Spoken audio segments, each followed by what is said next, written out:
In 1939's The Wizard of Oz, Dorothy gets picked up by a twister, lands with her house on a Wicked Witch of the East, then gets trailed by a Wicked Witch of the West wearing ruby slippers, goes around and finds Glinda the Good Witch, and they walk down a golden path in Munchkinland to get her back home. But that's not actually what happened here in the real world, so we're going to extend this analogy a little bit. So what happened in the real world is that Dorothy, the normal Commander player, got picked up by a twister known as Commander and went to crush casual EDH, aka the Wicked Witch of the East, and then after she left her house and was in a world of color known as Munchkinland, where everything is bright and cheery, which is all of the denizens of the cEDH community, by the way, she gets aided by the prototypical spirit of the cEDH community and the good witch Glinda. She puts on the ruby slippers, otherwise known as the Rules Committee, and takes them out for a jog as she defeats the Wicked Witch of the West, which is the spirit of the format, and all she has to acquire are a couple of friends, enough for a pot of foreign commander, ironically, brains, courage, empathy, and herself, and then finds out that actually everything was cool all along.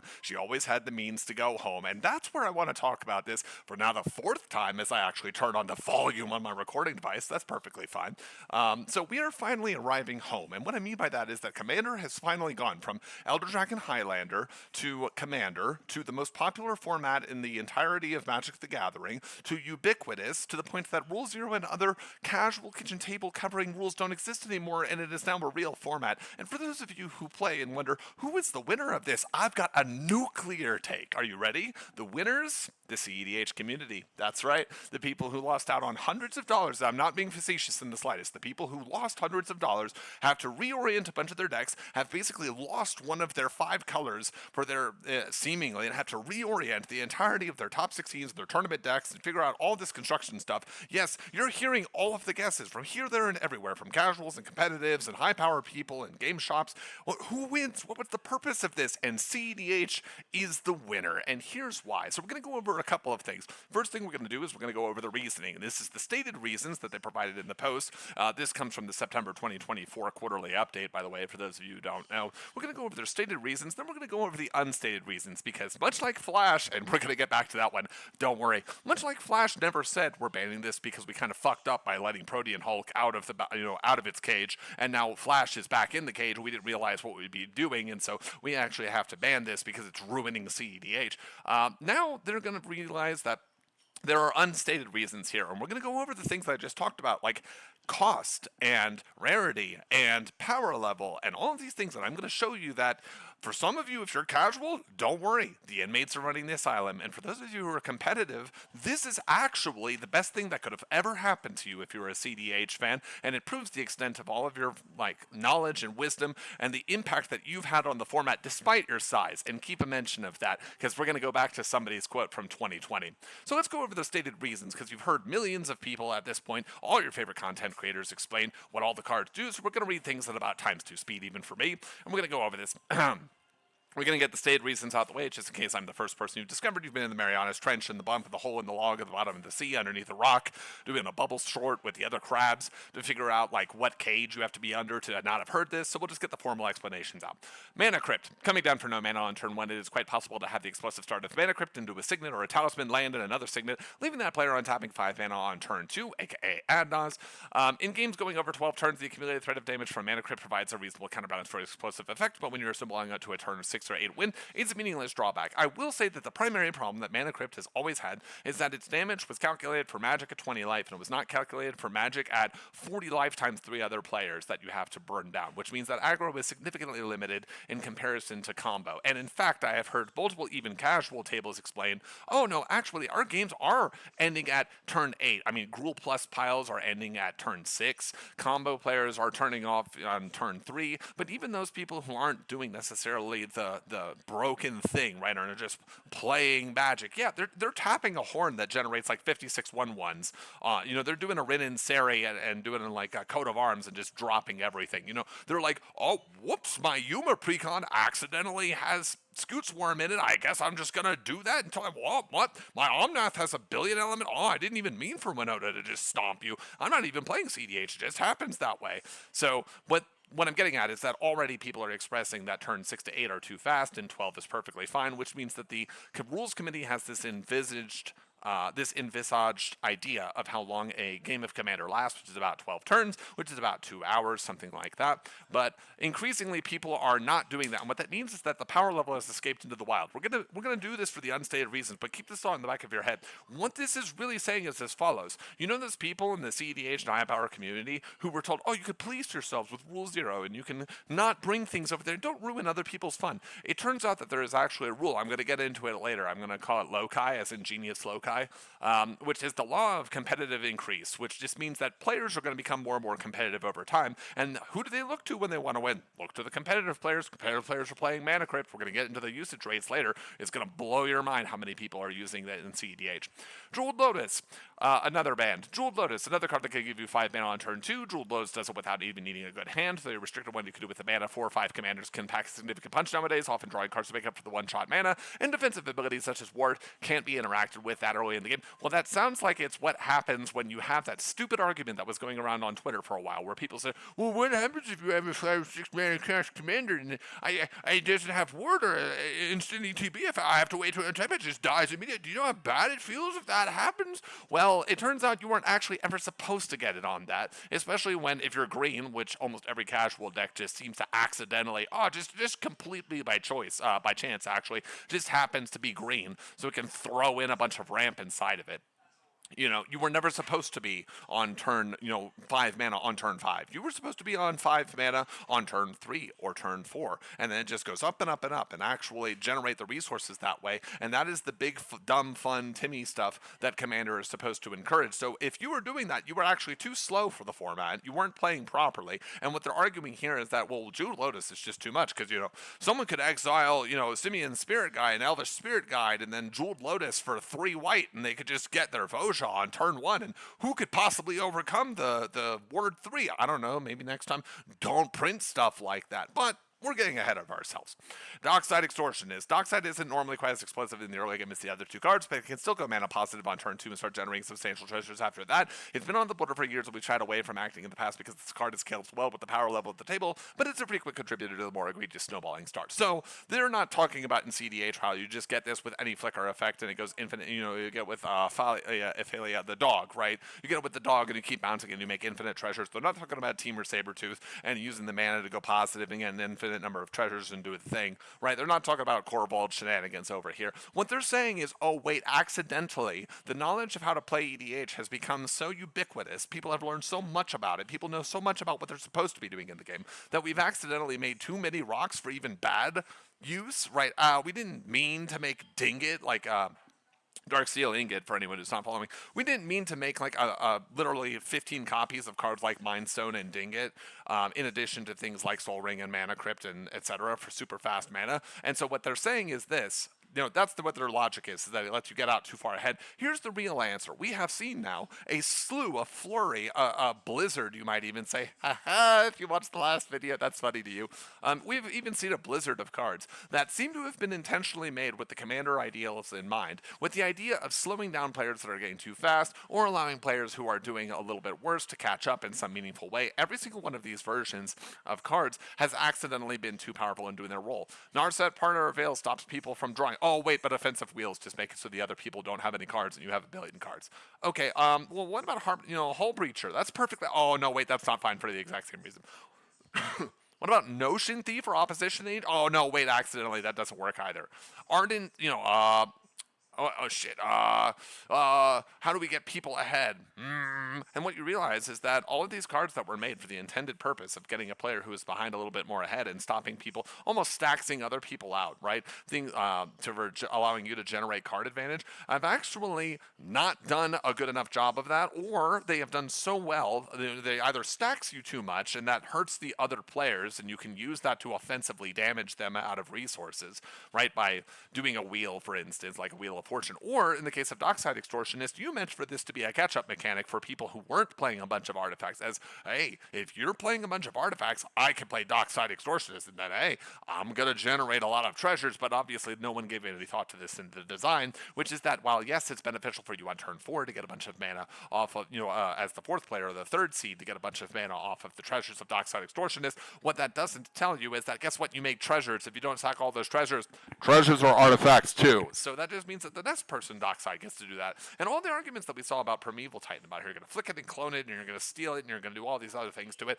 Yeah, it turns out that a lot of people do that. You know why? Because it turns out spending 2 mana and going mana positive temporarily was always something that Red was pretty good at in the last couple of years here of EDH, not even cEDH, right? And, oh, wait, accidentally giving someone 5 mana just because everyone else happened to play their rocks first and no one had slammed it down with an Esper Sentinel or Ristic Study to make it, a little bit concerning or a Misty Fishy to throw it down.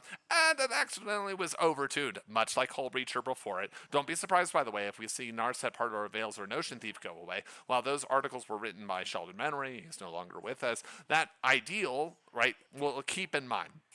Right, next card, Nadu, Winged Wisdom. There's another ban here, and it's explosive, but in a different way. Given that Nadu, Winged Wisdom has been injected for multiple formats at this point, it's no surprise we took a close look at it for Commander. Sometimes hugely problematic cards in other formats, Oko and Companions are fine for Commander. I disagree, by the way. I don't think that designing for Commander has actually been good for the game. In fact, if you even look at the explanation that Nadu was provided, people said, well, we changed it because we didn't think the flash ability would be enough for Commander, and then we didn't understand how this would actually be played, and so we made cards for Commander in Modern Horizons 3 that accidentally ruined both of the formats. Oh, my bad.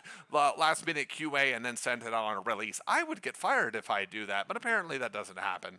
But anyways, our observations of Nadu suggest its inherent play pattern is going to cause problems. Now, this is one of the things, okay, I'll finish reading the explanation and then we'll go for Nadu. Part of the problem is the way in which Nadu wins. It's going to take a really long time to do non-deterministic sequences that can't be shortcut, might eventually fizzle out. These aren't dedicated combo lines we have to build a deck around. Dropping Nadu into a normal Simic shell, still like Tati over, for instance, still run, or Pure and Toothy, still runs the risk of running the game down to a slog of resource accrual and interacts badly with cards that are staples of casual play, most noticeably Lightning Greaves, meaning that decks that get thrown in without abuse at hand can still create a situation with players monopolizing all the time in the game. That's not an experience we want to risk, so Nadu itself is getting another ban. This is the same logic that was used for cards like Prophet of Krufix and Paradox Engine. Now, here's the problem with Nadu, right? Is that the problem with the biggest problem here with Nadu is that, one, it wasn't tested beforehand, and then two, the problem is that they don't want people to dirtle, and they don't want to have people have insane goes. But really, here's the common theme of all 4 of these. Are you ready? Is that the cEDH community won, and here's what I mean. The longest time, I think that actually an insane, and I'm just going to say the quiet part out loud, an insane amount of effort was put on Rule 0. An insane amount of leeway and guidance was put on, well, just don't play with people who play with that, ignoring that LGS has organized tournaments for Commander, ignoring that most people are playing Commander because it's the closest thing to kitchen table, ignoring the fact that you have not adopted one stance, nor can you if you're the rules committee, by the way, adopted a stance one way or the other about the illegality of proxies in Commander, or about such devices as cockatrice where you can just play up any number of games you don't have to pay for anything, right? No one's allowed to do that because you might acknowledge the secondary market exists, and then people might draw a line. You know, that mystical idea that the rules committee is not in any, or the Commander advisory group is not in any way linked to Wizards of the Coast or Hasbro. I have a feeling if they started making suggestions like that, all of a sudden we'd be discovering that that's not the case. I would suspect, and I'm using that words again, focus on that, I would suspect, but I have a pretty good reason to suspect that. Now, here's the problem with all of these, are you ready? Which is that Rule 0 was intended to say, hey, keep powerful things out of your playgroup, because if you keep powerful things out of your playgroup, other people can't have a negative experience. And if other people can't have a negative experience, then everyone can have a fun time in this Timmy Wonderland where everyone is having a great time playing with whatever cards they want, with whatever rules they want. You can ban that card if you want. You can keep that card if you want. You can have silver border cards if you want. Oh, you want to proxy all of your cards? You can absolutely do that. That's perfectly fine.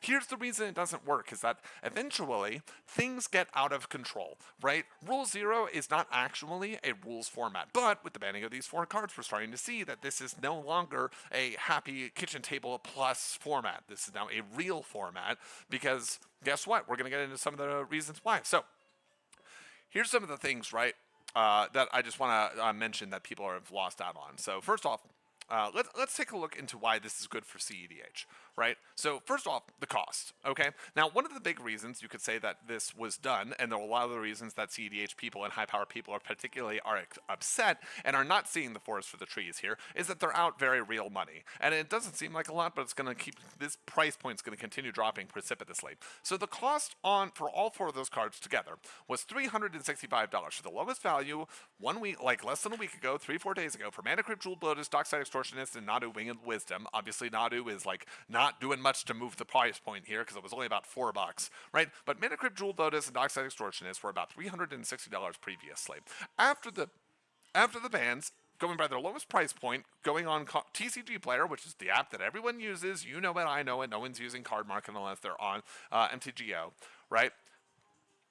Going after all of that, the price has been dropped for 185 to 118, 91 to 45, 85 to 32. And what that means is that you have lost about $166 off of the value of those 4 cards, with even more value expected to be dropped. For instance, Jeweled Lotus went from $91 to 45. I am having a really hard time determining what format it would ever go into, considering that it was printed for the express purpose of being used for a commander, and now it can't be used in the format that bears the name of the thing that it's giving all the mana to. That's pretty much a problem. Dockside Extortionist was, $85. It was a really good effect, and now that it's not going to be played in this and can't be used in these combo lines, particularly in red for commander, it's down to $32. And Mana Crypt might even be a good pickup, by the way. I'm not a finance guy. Just think about to myself. It went down from 185 to 118. Considering that it didn't drop down entirely, I would continue picking it up. So why are people mad? Because they just lost $166. They're probably going to lose $200 or $250 out of the $365 that these cards were worth, and so they feel like there's a very real loss in investment, especially since it kind of diminishes the faith in the community from the part of collectors or the secondary market when Commander was seen as, because of the effort that was being put into it to expand it and to grow it and to make it a larger piece of the pie. Oh wait, well Commander is safe. Yeah, Modern might get put on a book, put on a bus, sent away, and then sent to a different horizons, shall we say, and soft rotate out as a format. I mean, standard is fine, but who's playing standard when you can just play, you can just play commander? That's perfectly fine. Pioneer, yeah, Pioneer looks like a healthy format. They did have some bans recently that people really appreciate for the RCQ season, but it's not very popular. I mean, I've been around multiple states, multiple cities in those states, small states, large cities, small cities, normal-sized cities, like random places, hours away from any place that you would call a noticeable city on the map of the country that I live in, the USA. And I haven't seen too many people playing Modern. I haven't seen too many people because it rotates. I haven't seen too many people playing Pioneer. I've seen almost nobody playing Standard. Mostly I'm seeing Limited and Commander everywhere I go, as far as I go. And so when you can't use these in Commander, and obviously you can never use them in Limited, and most of the people who are playing Legacy and Vintage were proxying or playing online anyways, yeah, this gets really hard. You're losing a lot of money out on this. Now, I will say, there is a sense of unease and apathy on the casual side, which is, why do I care? I never had those cards. So there's no sympathy for the fact that, by the way, people who have spent a lot of money on this as a hobby and have expected that this would maintain value, that finally, if Modern's going to rotate, and if you're going to soft rotate Modern, and if you're going to make Standard worthless that nobody wants to stick around in, and Vintage and Legacy, you have become pro-proxy, so there's actually no reason to keep your money in that investment, because you can't actually move any of those goods once you've done it, because people are just fine with you using whatever, I guess, then yeah, it looks like Commander was a pretty good place to sink your money. But now that these format-like staples are being removed, yeah, people are going to be more salty about it. But here's the thing, again, that part is a negative for the cEDH community. But again, cEDH was very proxy friendly. So if you are a high-powered casual player, yes, you're obviously very upset that the dollar value has gone down on your investment. And honestly, it is an investment. Like, once you get past the point of I think I saw something years ago that said that if a Magic the Gathering card is more than about $50 in price, that card is more valuable as a Magic the Gathering card than it would be if its weight was in gold. Yeah, so when you're buying things that are multiple times the price of ounces of gold for their weight, yeah, at that point it becomes an investment. Like when you look at Mana Crypt and it went from $185, which about 3.2, 3.4 times the price of gold in its weight, to 118, yeah, it's hard not to get a little upset about that. But here's the thing. Most of the cEDH community is very proxy friendly. I also think that this is accelerating the rate at which people will become proxy friendly, because why would you think about it? Again, if you're cEDH, yes, you're mad that you've lost the money, but let's think about this like the second order effect. The second order effect is as follows. If people aren't comfortable in their investment because they don't think that there's any security that those cards won't get banned because they're not reserved list cards, there wasn't a promise made, there wasn't an institution of secondary market value that is seemingly being respected by Wizards of the Coast and Hasbro, then that means you're more inclined to go to proxies. If you're inclined to go to proxies, why would I proxy this fucking $30 replacement? Why would I proxy Growing Rights of Idelmach when I can proxy Gaia's Cradle if the printer and the ink cost me the same amount of money? And the only difference is that one is a card I could reasonably buy, and another one is a grossly negligent overpurchase for all except literally the top 1% of people in the United States, which itself is a very wealthy country. So, yeah, that's proxy friendly. Guess who loves proxy friendly? cEDH community, because we don't care about whether or not you actually have the cards. If you could just print the cards off, it's perfectly fine. So let's get into the next part of this. So cEDH representation. We're going to talk about, again, this is going to be a negative initially, and we're going to frame it as a positive. So let's think about what this means too as we keep going forward. So a lot of expensive cards were banned that were cEDH only cards. Okay. Now let's look at the cEDH representation. I went onto a website called edhtop16.com and I got the top 10. This will be a little bit confusing, right? So let's follow the conditional. That site I can order by a variety of filters. I chose the filter for top 16s, like the number of times that deck or a deck fielding that commander or that commander pairing got a top 16 in an event that was registered on edhtop16.com. And I got the 1 through 10 of those items. So let's go over those 4 cards that were banned and talk about what their popularity was, because that might be relevant, right? Now you're going to say, like, what? If it's so popular, how is it possibly good for cEDH that these were banned? Don't worry. Once again, you win. We're going to spin it back around on you. So, Mana Crypt, used in all 10 decks. Right, I went through the number 1 and number 2 of the 2 decks and of each commander to see if I could see this. Yeah, Mana Crypt is in every single one of them. 10 of 10, 100% representation of top 10s of decks that got top 16s. Jeweled Lotus, 8 of the top 10. Now, there were 2 exceptions, but if you're a cEDH community person, you'll understand what they are offhand. For those of you who are not, I'll just explain. In Kennen Bonder Prodigy and in Rograk and Silas, they were not used, and this is because of the hard casting cost requirements. Like Kennen Bonder's Prodigy is Simic, that's it. There's no colorless mana in it, and you can't really use the Jeweled Lotus in any meaningful way. You're floating 2 extra mana that you can't actually use, and it's all about gotta go fast, or if it's not about gotta go fast, it's about finding the right time to go fast, which means you don't just your commander out and then find out what horrible death awaits them, right? Dockside Extortionist, 6 of the top 10. Now that sounds pretty good. Only 6 of the top 10 decks have actually... Oh, wait, it was every single red deck. Yeah, every single one of them. Yeah, it turns out actually Treasures being any color is really good. Because I was like, well, maybe Rograk doesn't care about... Yeah, he absolutely does. Oh, maybe, but, you know, Sisse has 5 colors, like, so sometimes the red could be a little bit harder to... No, absolutely played in that as well. The only ones that it wouldn't play it in were things like Kennen Bonder's Prodigy, Tivit Time Sieve, things of that nature, right? And then Dockside Extortionist, like I said, played in every single red deck. Now, of the top 10 decks, based on their top 16 performances, remember, this is the number of decks rated from 1 to 10, most common to least common of 10, got top 16. Nadu Winged Wisdom was the number 8 deck. That was the number 8 commander. Now that sounds like, why did they ban the 8th commander? That's surely a stupid reason to ban something. Maybe this wasn't about cEDH at all. Maybe they just don't like the casual play experience. Here's the stat that puts the lie to that. If you go on edhtop16.com and you sort not by the number of top 16s that the deck has had, but by the top percentage of conversion. Now, percentage of conversion is a little bit interesting. It's a stat that's generated by you get the number of entries of commanders in these tournaments divided by the number of 16s they've gotten. So for instance, if I have, we'll make it really simple. If I have 100, really simple.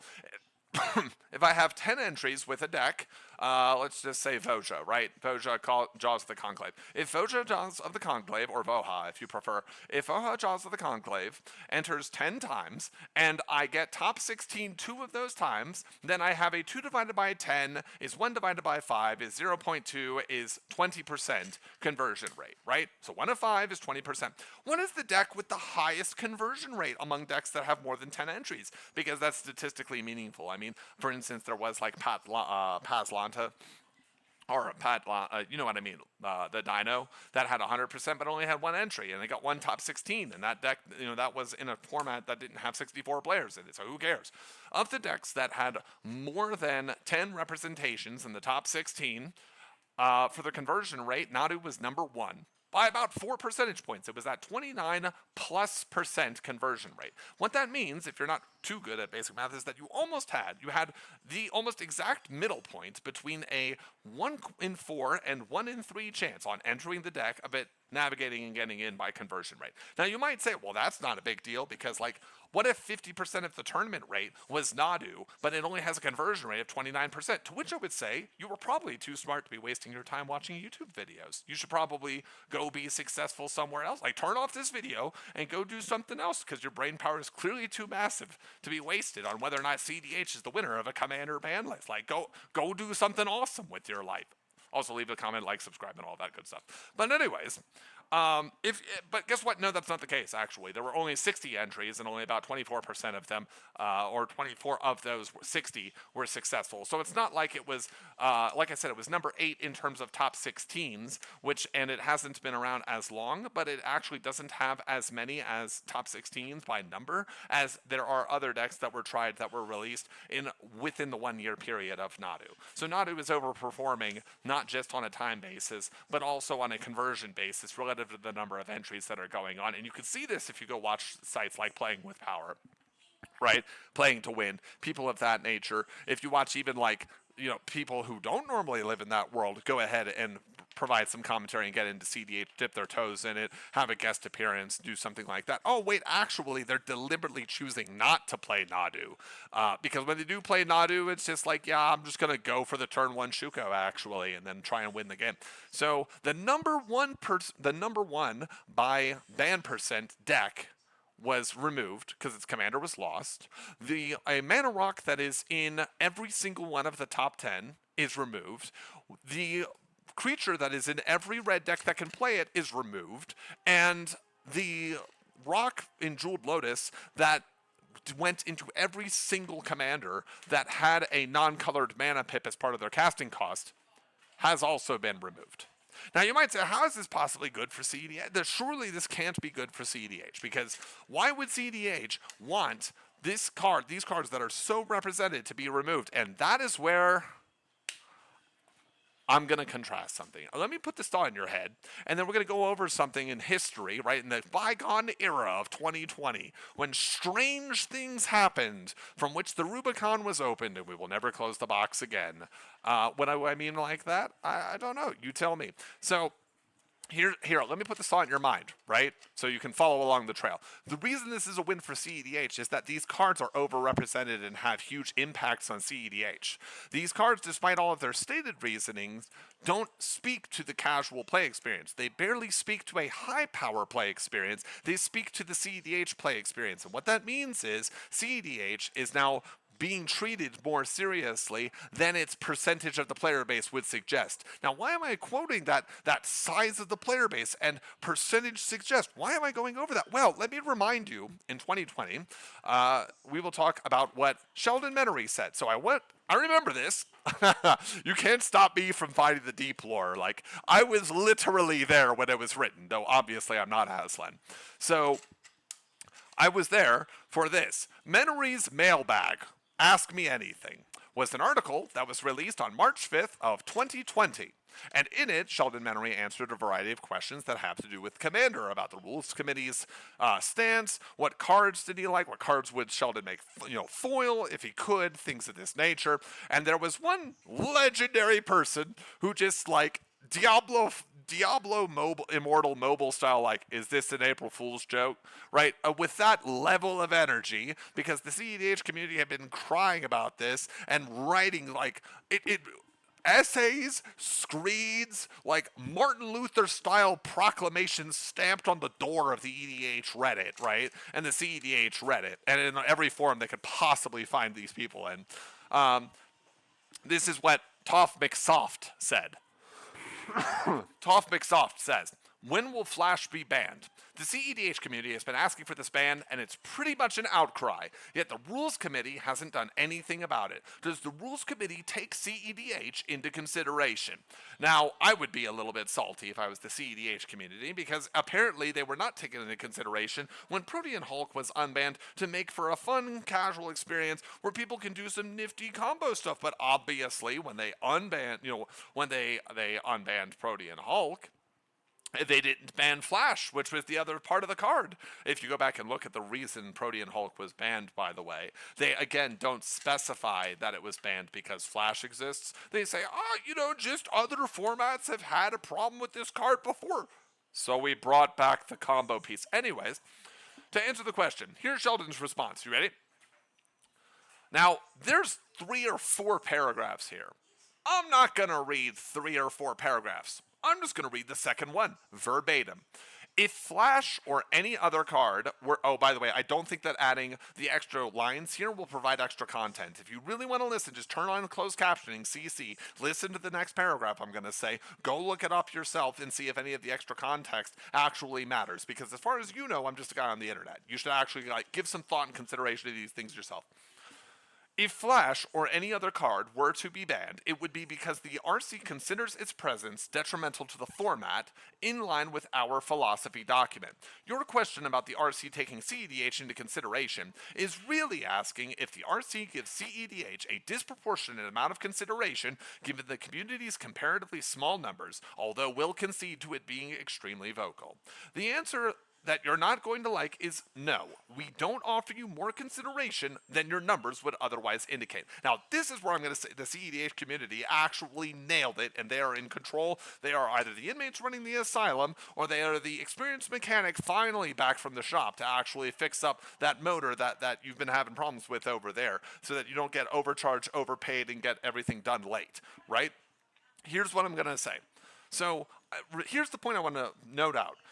Gives cEDH a disproportionate amount of consideration given the community's comparatively small numbers. Now let's talk about this. This is classic casual competitive divide. Dzeef is a Yu-Gi-Oh! Is a Yu-Gi tuber, as they're called. He made a video years ago about why competitive and casual players argue. It has a picture of Victory Dragon, which is a fucking awesome card. I played with it when it was live, and yes, I absolutely did concede in response to seeing it dropped. And basically what he explains is, he explains, among other things, that casual players don't understand a lot of things or have a lot of beliefs that get shed in the process of them becoming more competitive, more competent, more considerate players of the game. And he also kind of alludes to the fact that he just outright states, in fact, that the rules of what works in the casual metagame, what works in the casual kitchen table environment, what works when we're all playing together and having fun and just slinging spells and after the fool and sliding up, when we're not looking for proper play patterns, or we're not optimizing our decks, and we're not taking these tournament results into consideration, and we're not playing up against a metagame. The rules of casuals don't apply to competitive. They don't apply to competitive mindset. And a decade or plus ago, David Sirlin in Playing to Win, talking about fighting games, said exactly the same thing. That casuals have a mysticism-like set of rules around how the game is played and what the real format is and what the real state is of balance that doesn't apply to reality, and can't help competitive players. I would argue that it can, but it's only like 1 in a million times. And everyone thinks they're 1 in the million, and most of the time you are not even the 999,999th, you are like 17. Fair enough. Yep. Say hi to YouTube. Yep. All right, there we go.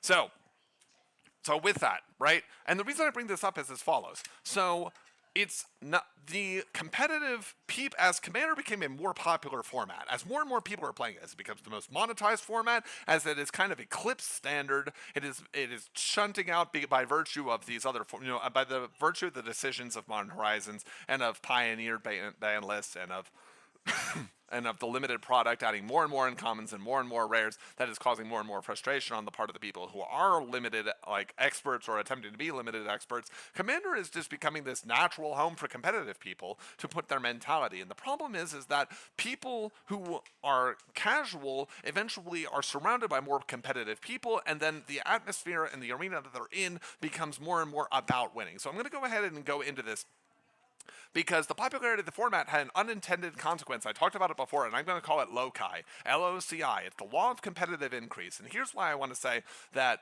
this is actually where the cEDH community has killed it, because while they are a small number, they have had a disproportionate impact relative to their size, right? Which, again, David Sirlin talks about in Playing to Win. Who are your most vocal proponents? Who are the people who go out and train and coach all of the casual players? Who are the people who are making all of your articles and your content and your videos? Who are the people who are going out and making videos like the one that I'm making right now, or are doing tournament breakdowns, or doing event coverage, or doing analysis, or things of this nature? They tend to be the more hardcore people due to what I'm calling the law of competitive increase. So here's the law of competitive increase, and it is a slide, like a kid's slide, and it always goes down.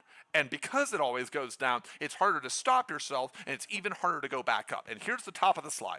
You are a casual. And as you enjoy things more as a casual, you get more into them. As you get more into them, you become a hobbyist. And as you're a hobbyist, the slide kind of goes farther down like this. It's like a roller coaster ride, right? A roller coaster ride doesn't just go down at 45 the entire time. And just like our slide, you start like this. Once you crest over the hill, it goes straight down. So you're a casual, you crest over the hill. You become a hobbyist, you start going down at an angle. Then you become lifestyle. The game becomes something that you do every day. Like, you are defined by yourself and other people as that's the thing that I do. And then finally you become a competitor. And that doesn't mean necessarily that you enter tournaments, but you compete against other people with this as the vehicle through which you compete. So I'm going to go ahead and use an example of something else that I do that has nothing to do with Magic. So for those of you who are like, this is the longest list ever, that you just have not seen the 3-hour video I did last time, right? So 35 minutes is you getting off light in comparison. So let me talk about another thing that I do, Dance Dance Revolution, right? Dance Dance Revolution, most people who played that in the mid-2000s were casuals. And what I mean by that is they had a plastic pad that they saw that they could play on their PS2, or they went to some arcades, because arcades actually existed more due to mall culture inside of the United States, at least in the areas that I was growing up, although there was a bit of multiple states. So while take that with a grain of salt, maybe you remove half the salt that you were going to put on the grain of salt, right? So malls right outside of the movie theaters would have arcades, I suspect secretly so that most of the adults could go watch R-rated or PG-13 movies and leave the kids over there, and they would be fine. Or it would be a thing for the kids to do while they get wound up before they go in and watch the really cool movie, right? And so because it was ubiquitous and it was very easily accessible, a lot of people were casual DDR fans, right? Yes? Yep. And so all these more casual people, right, are enjoying what they're doing and what they're playing. And then after that, they become hobbyists. And a hobbyist is kind of about where I am now, right? I used to be a little bit harder on this list. A hobbyist is someone who, well, what do you like to do for fun? This might enter the casual conversation with other people at work, with your friends. Yeah, this is a thing that I like doing, right? It's not the only thing I do. Like, you can't point at me and say all you do is play DDR, but it's like, nah, like 2 times a week. If I see it, if I feel like it, not with a schedule and regularity, I'll go and I play. I might like it because I lose some weight. I might like it because I like the physical exercise and the dopamine rush. I might do it just because it's a thing that reminds me of childhood. I might do it because there's cool people over there and I get to see them in this cool environment, right? But I'm not searching it out. I'm not looking for it. I'm just like, I have some general idea of like what a more serious investment would look like, but I'm not willing to take that step yet. But yet it is contributing to hours of my own spend time. Once you're a hobbyist, then lifestyle is the next thing. So lifestyle is, what I used to be. I go 4 or 5 days a week. I go for 3+ hours, 2 minimum, but usually 3+ hours. When I play, I enjoy playing. I take videos of me playing. I share them with other people. I know other people who are there 4 or 5 times a week, and that's what they do. Like, a hobbyist might be someone who goes there for leg day. I'm not going there because that's my leg day and I'm cheating at the gym. I'm going there because that's what I do. Like, if someone was to ask you, what things do you do? This doesn't, a hobbyist would answer, sometimes I play DDR. But a person whose lifestyle, they almost like a non-negative version of a vegetarian, right? You know that old joke, like, how do you know someone's a vegetarian? They'll tell you.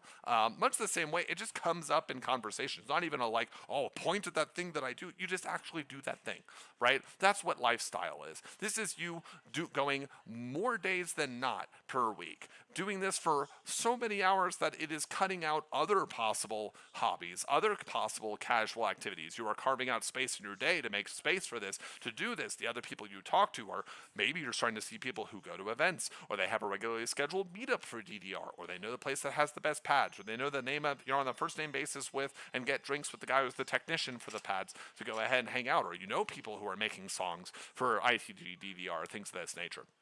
And then after that is the last step is competitive, right? And it doesn't mean necessarily, oh, you go to Panini Fest and you just like try and do as best as you possibly can. You know, you're not Chris for Life trying to quint every single song, right? You're not trying to do anything like that. You're not like, you're not necessarily the player, but you can also be a caster. You can also be a tournament organizer. You can also be the person, this is more than your lifestyle. This is like the thing that you are now using as a lifestyle point to break out and fight other people in.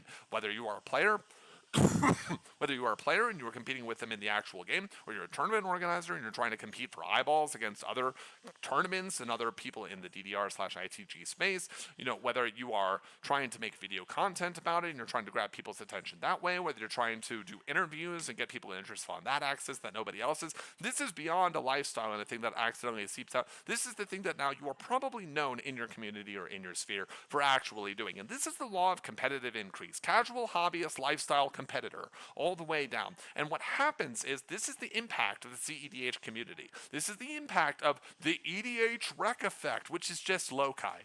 It's just loci, which makes sense. I just nabbed that fly, by the way. That was sick. Casual fly grabber. All right. But here's the thing, right?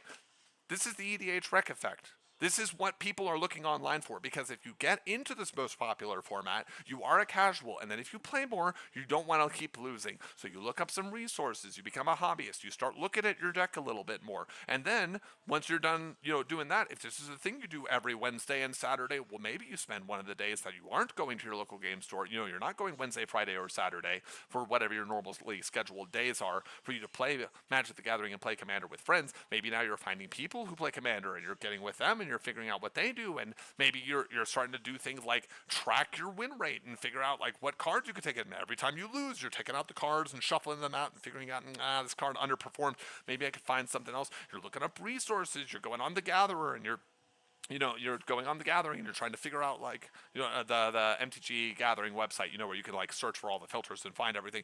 And you're trying to find like which individual colors do you want? And what's the mana pip? What's the CMC? And do you have those artifacts? And is this community fine with proxying? Are they not fine with proxying? Like, how does it all fit together? And then when you go there, you're more and more focused on winning. And then you become a competitor because there's no easy off ramp for you to go make content about this or talk about this. So, and there's very little event coverage comparatively for the cEDH side, which you are, by the way, you have already passed. And this is kind of what the Commander player base has realized, that, yeah, a casual might borrow a deck for Commander. A hobbyist might buy a Commander precon. A lifestyle person is high power, or is starting to look at things, and then a competitor is someone who's playing cEDH. Now it sounds like, oh wait, but does that mean that all casuals are just bad? Well, yes and no, okay? You're not gonna like that, but no one else is gonna tell you that, because they like you too much, but I like you enough to tell you the truth, right? So the thing about the law of increasing competitiveness, or a competitive increase, is that once you're on the roller coaster going down, you have to actively stop. You have to actively stop going down and continuing the path of serious play and choose to go back, right? And David Sirlin says that in this case, the people who are competitive and stop and then choose to go back are the teachers, whereas the people who just continue all the way down the roller coaster are the slaughterers, right? This is what the Commander slide is. This is why as more people come in, there is a proclivity for the turns to get faster. We're not doing 12 turns until the game ends. We're doing 8 turns, then we're doing 6 turns. And then it's going down and down and down. It's getting faster and faster because people want to win. And the more that people want to win, the more that they gyrate, the more that they like aggravate themselves towards, the more that they build towards cEDH.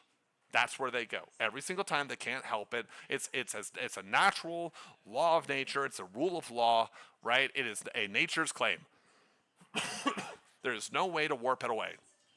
And dzeef said much the same thing in the casual competitive divide. Remember that thing I told you about how in his video he claims, and I think it's accurate from my own life experiences and for the things that I've seen in the various communities across multiple games that I have encountered this with, like StarCraft 2, and to a lesser extent Stormgate, and to a greater extent Little War Game and Magic the Gathering and DDR/ITG, right?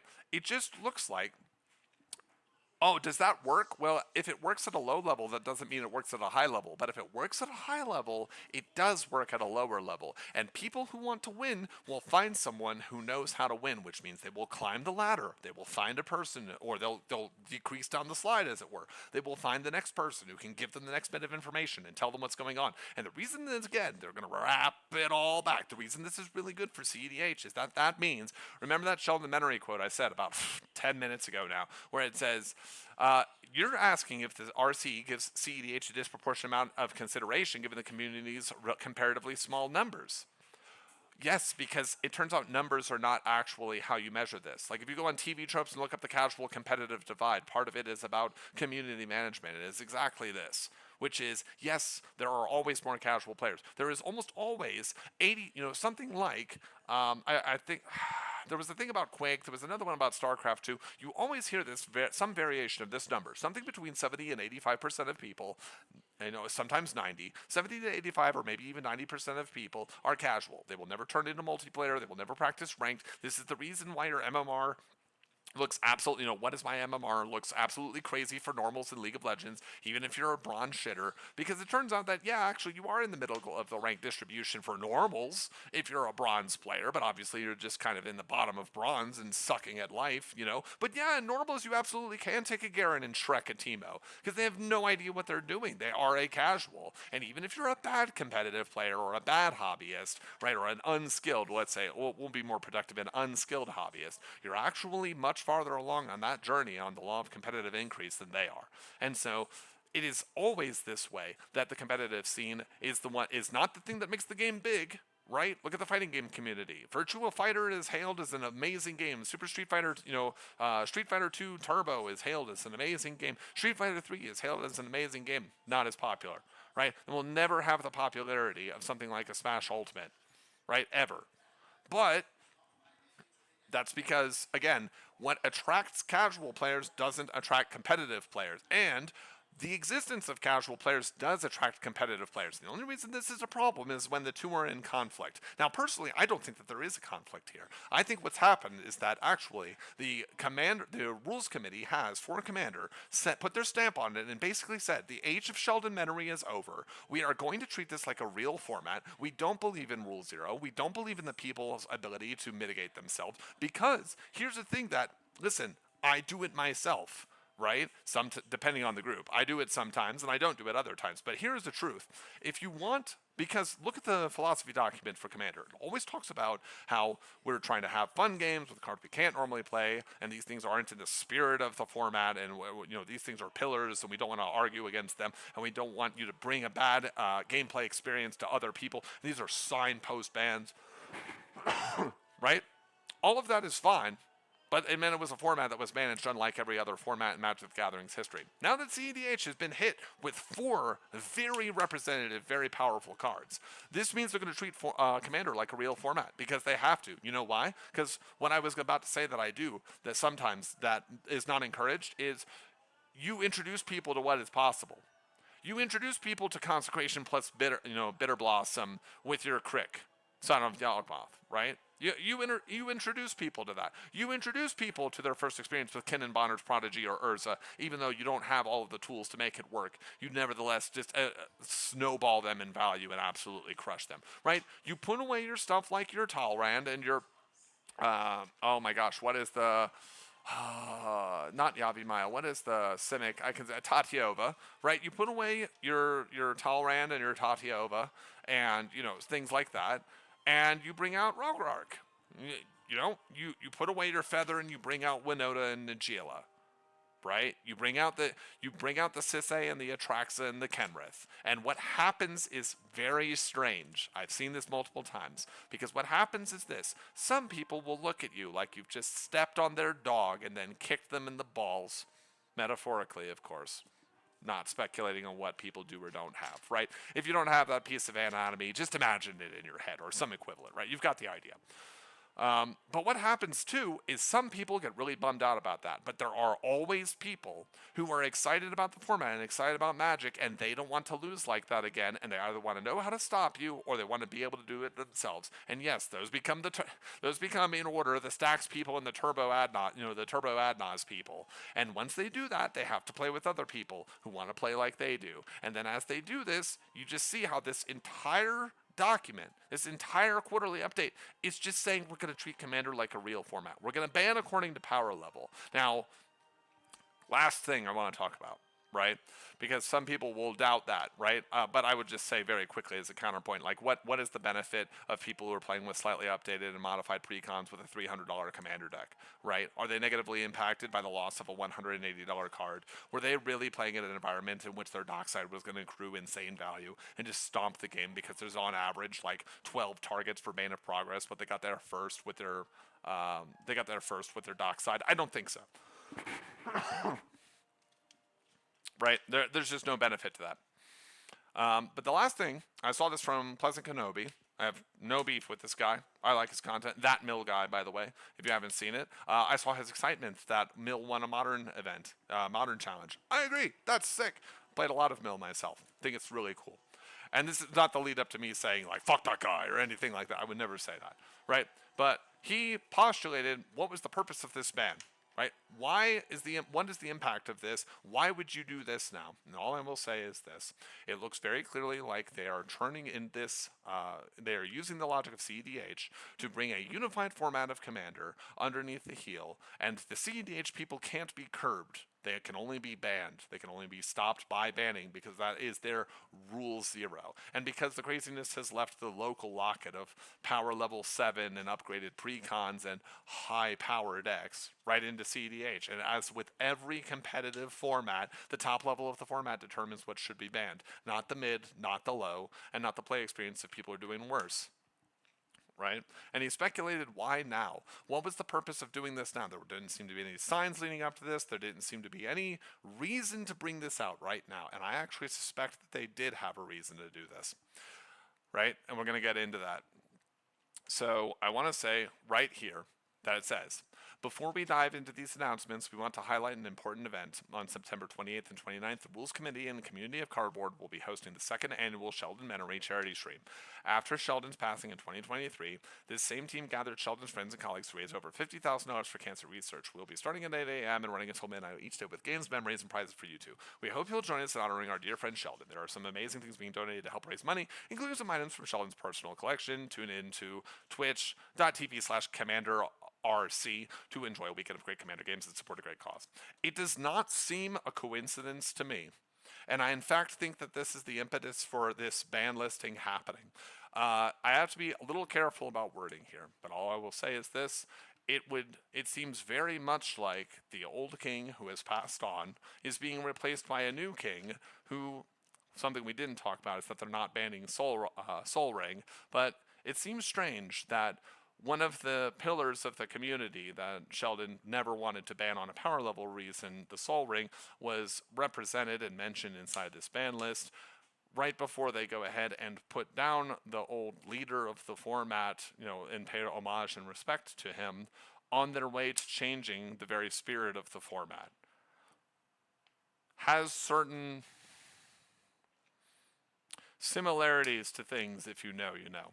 The last thing I want to say, and the reason that you know that this is actually the cEDH community running things now, you can say that this is actually them now taking the reins and banning on power level as if this was a real format, is that the very last part under other was, and quote, an update on the Silver Border Project and other initiatives. Now what's curious about that is this.